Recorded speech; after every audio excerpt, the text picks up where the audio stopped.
ఆరాధ్య దైవము నీవేనయ్యా, ఆశ్చర్యకరుడవు నీవేనయ్యా.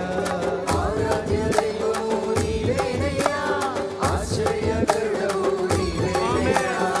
ఆరాధ్య దైవుడవు నీవేనయ్యా, ఆశ్చర్యకరుడవు నీవేనయ్యా. ఆరాధ్య దైవము నీవేనయ్యా, ఆశ్చర్యకరుడవు నీవేనయ్యా. నీవేనయ్యా నాకు నీవేనయ్యా, నీవేనయ్యా నాకు నీవేనయ్యా.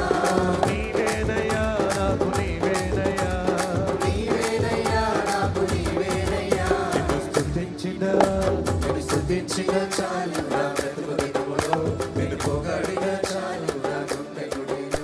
నిన్ను స్తుతించిన చాలు నా బ్రతుకు దినములో, నిన్ను పొగడిన చాలు. యేసుక్రీస్తు ప్రశస్త నామంలో మా ప్రియులందరికీ శుభాలు. ఈరోజు దేవుని వాక్యంలో నుంచి మార్కు సువార్త 4వ అధ్యాయంలోకి మనం వచ్చాం. ఆయన సముద్ర తీరమున మరలా బోధింపను ఆరంభింపగా బహుజనులు ఆయన యొద్దకు కూడి వచ్చి ఉన్నందున ఆయన సముద్రములో ఒక దోణి ఎక్కి కూర్చుండెను. జనులందరూ సముద్ర తీరమున నేల మీద నుండిరి.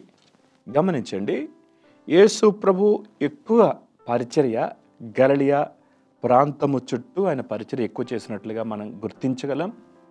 ఆయన ప్రసంగం చెప్పేటప్పుడు కావచ్చు, కొండల ప్రాంతము, సముద్ర ధరణి ఆయన ఎక్కువ ఉపయోగించుకున్నాడు. ఎందుకంటే ఎక్కువ మంది అక్కడ కూర్చోవడానికి అవకాశం దొరుకుతుంది. అంతేకాకుండా ఆయన స్వరము అందరికి రీచ్ అవ్వాలన్న ఉద్దేశంతో యేసుప్రభు ఆ ప్రాంతాలను ఉపయోగించుకున్నాడు. అయితే యేసుప్రభు అందరికి కనబడేలాగా ఒక దోణినెక్కి ఆయన కొంచెం లోపలికి నీళ్ళలో నుండి ప్రజలందరూ నేల మీద కూర్చున్నారు. వారితో దేవుని సంగతులను తెలియజేసినట్లుగా మనం గమనిస్తాం. ఒకనొక సందర్భంలో పేతురు అంటాడు, మేము ఎక్కడికి పోగలము? నిత్య జీవము గల మాటలు గలవాడవు నీవే. యేసుప్రభు మాటలు నిత్య జీవాన్ని ఇస్తాయి. ఆ జీవము గల మాటలు వింటూ ప్రజలు తరించిపోయేవారు. అంతేకాదు, ఇక్కడ ఈ మాటలు గమనించండి. 2వ వచనం నుంచి మనం చూస్తాం. ఆయన ఉపమాన రీతిగా చాలా సంగతులు వారికి బోధించుచు తన బోధలో వారితో ఇట్లనెను. దేవుని వాక్యాన్ని ఉపమానాలతో ప్రభు బోధించేవాడంట. ఉపమానము అంటే పరలోకపు సత్యాన్ని భూలోకపు సంగతితో తెలియచేయటమే ఉపమానం.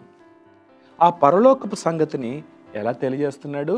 అందరికీ అర్థమయ్యే భాషలో ఉపమానాల ద్వారా పరలోకపు సంగతిని భూలోకపు సంగతితో జోడించి ప్రభు తెలియజేస్తున్నాడు. గమనించండి, తెలిసిన దాంట్లో నుంచి తెలియని దానిని దేవుడు వారికి తెలియజేస్తున్నాడు. వారి కళ్ళ ముందు కనబడే వాటి ద్వారా గొప్ప పరలోకపు సంగతులని ప్రభు నేర్పిస్తూ వచ్చాడు. మొదటి ఉపమానంగా ప్రభు ఇందులో దేని గురించి చెప్పాడంటే విత్తువ అనే ఉపమానాన్ని గురించి తెలియజేశాడు. వినుడి, ఇదిగో విత్తువాడు విత్తుటకు బయలువెళ్ళెను. వాడు విత్తుచుండగా కొన్ని విత్తనములు త్రోవ పక్కన పడెను. పక్షులు వచ్చి వాటిని మింగివేసెను. కొన్ని చాలా మన్ను లేని రాతి నేలన పడెను. అక్కడ మన్ను లోతుగా ఉండనందున అవి వెంటనే మొలుచును గాని సూర్యుడు ఉదయింపగానే అవి మాడి వేరులేనందున ఎండిపోయెను. కొన్ని ముండ్ల పొదలలో పడెను. ముండ్ల పొదలు ఎదిగి వాటిని అణిచివేసెను గనుక అవి ఫలింపలేదు. కొన్ని మంచి నేలన పడెను. అవి మొలిచి పెరిగి పైరై 30 దంతలుగాను 60 దంతలుగాను 100 దంతలుగాను ఫలించెను.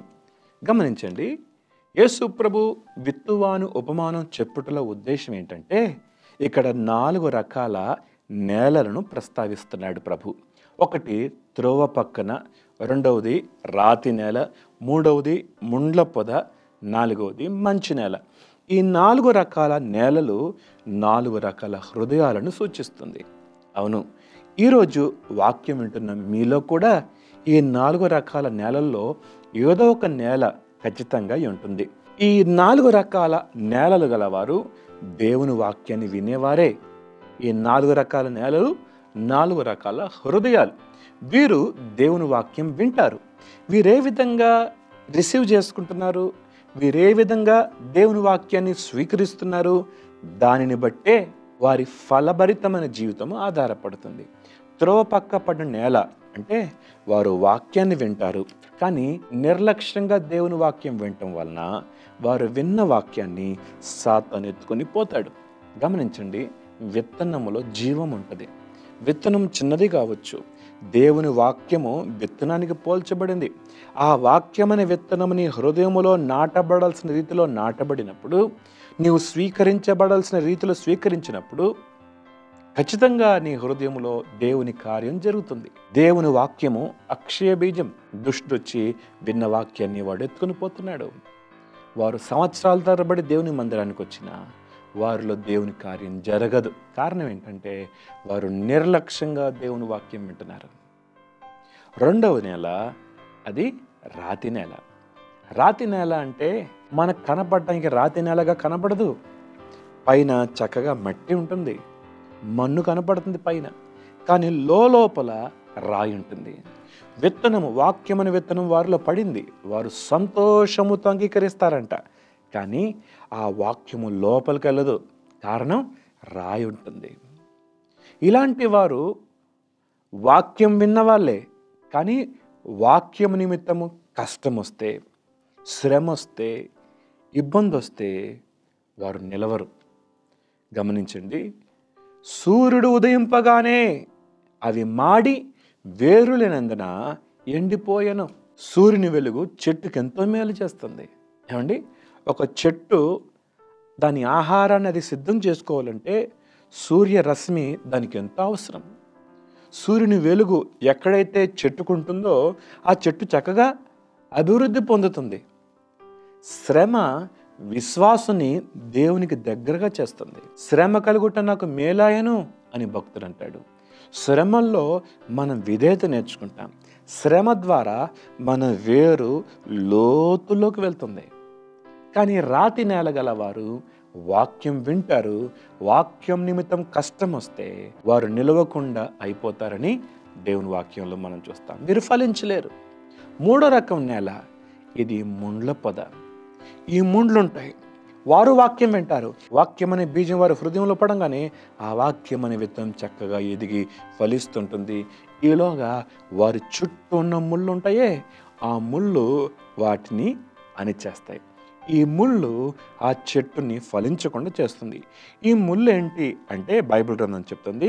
18వ వచనంలో మనం చూస్తాం, ఇతరులు ముండ్ల పొదల్లో విత్తబడిన వారు వీరు వాక్యం విందురు గాని ఐహిక విచారములు, ధనమోసములు, మరి ఇతరమైన అపేక్ష. ఈ 3 రకాల ముళ్ళులు చాలా పదునుగా ఉంటాయి. దేవుని వాక్యమనే విత్తనాన్ని ఎదగకుండా ఇవి అణిచేస్తూ ఉంటాయి. ఏమండి, నీ హృదయంలో ఈ ముళ్ళున్నాయా? ఐహిక విచారాలున్నాయా? ధనమోసం ఉందా? మరి ఇతర అపేక్షలు ఏవైనా ఉన్నాయా? దేవుని వాక్యము కంటే ఏది గొప్ప మనకి? దేవుని వాక్యము కంటే నువ్వు దేన్ని ఎక్కువగా చేసుకున్నా ఇవి నీ జీవితంలో ముళ్ళుగా ఏర్పడతాయి. కొంతమంది ధనాన్ని, కొంతమంది ఇతర అపేక్షలను, ఐహిక విచారాలు, దేవుని వాక్యము కంటే మిగతా దాన్ని ఎక్కువగా ప్రేమిస్తారు. ఇవి ముళ్ళుగా తయారయ్యి వాక్యము నిష్ఫలమవుతుంది అని మాట చూస్తాం. ఈ ముళ్ళు లోపల జొచ్చి వాక్యమును నిష్ఫలమయ్యేలాగా చేస్తుంది. కాబట్టి ఈ ముళ్ళు లేకుండా మన ఆధ్యాత్మిక జీవితాన్ని తేలిక చేసుకుందాం. దేవుని మీద ఆధారపడదాం. దేవుడే మన మొదటి ప్రాధాన్యతగా మనం కలిగి ఉందాం. 4వ రకం నేల గమనించండి. ఈ 4వ రకం నేల ఇది మంచి నేల. ఈ మంచి నేలలో విత్తబడిన వారు వాక్యాన్ని వింటారు. అయితే ఆ వాక్యాన్ని అంగీకరించి 30 60 100 ఫలించువారిగా వారు ఉంటారంట. వారు వెంట మాత్రమే కాదు, దాని ఓపికతో అవలంబిస్తారంట.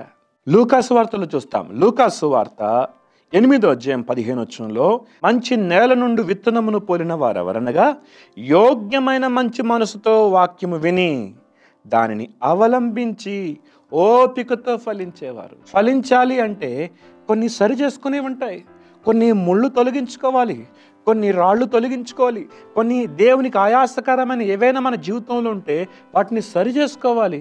అప్పుడు వాక్యమును విని వాక్యాన్ని అవలంబించి ఓపికతో ఫలిస్తారు. కాబట్టి దేవుని వాక్యాన్ని మంచి నేలలాంటి హృదయం కలిగి ఉండి దేవుని వాక్యాన్ని స్వీకరించి ఓపికతో ఫలిస్తే దేవుడు ఆశించే పంట మన జీవితంలో మనం చూడగలం. మీరు బహుగా ఫలించటం వలన మీ పరలోకపు తండ్రి మహిమపరచబడును అన్నది బైబిల్లో. దేవుని వాక్యమే మన ఆధ్యాత్మిక జీవితాన్ని ఫలింపజేస్తుంది. కాబట్టి సాత్వికముతో దేవుని వాక్యాన్ని అంగీకరించి దేవుడు కోరిన, దేవుడు మెచ్చిన ఫలాన్ని ఫలించి ప్రభువుకి మహిమను తీసుకొద్దాం. దేవుడి మాటలు దీవించింది గాక. ప్రార్థన. మహోన్నతులకు దేవ సర్వాధికారికి స్తోత్రాలు. వెత్తబడిన మాటలు మందరు హృదయ నీరుకట్టి ఫలింపు చేయండి. 4 రకాల నేలల్లో మంచి నేలలాంటి హృదయాన్ని మేము కలిగి వాక్యాన్ని విని ఓపికతో అవలంబించేవారిగా, ఫలించేవారిగా మా హృదయాలను సిద్ధం చేయమని, మా ప్రియులందరినీ దర్శించమని యేసు నామములో అడుగుతున్నాం తండ్రి. ఆమెన్.